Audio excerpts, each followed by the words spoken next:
Nagpatupad nga ng lockdown dito sa Campo Crame bilang bahagi ng security protocol na ipinatupad sa pagdating ni Pangulong Ferdinand Marcos Jr. Nagumpisa ang lockdown kaninang alas 10 ng umaga pero alas 6 pa lamang ay mahigpit na ang ipinatutupad na seguridad, lalo na sa mga gate dito sa Campo Crame.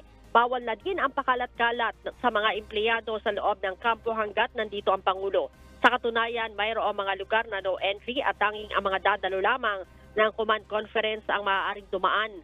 Ang mga serbisyo sa mga sibilyan na pansamantalang nahinto ay ang mga frontline services gaya ng pagkuha ng license to own and possess firearms o yung tinatawag na LTAP, firearms registration, police clearance dyan sa one-stop shop sa loob ng kampo, pagkuha ng lisensya ng mga security agency at ng mga security guard sa SOSYA, neuro exam at drug testing naman sa forensic group at pagkuha ng clearance ng mga sasakyan sa highway patrol group. Ayon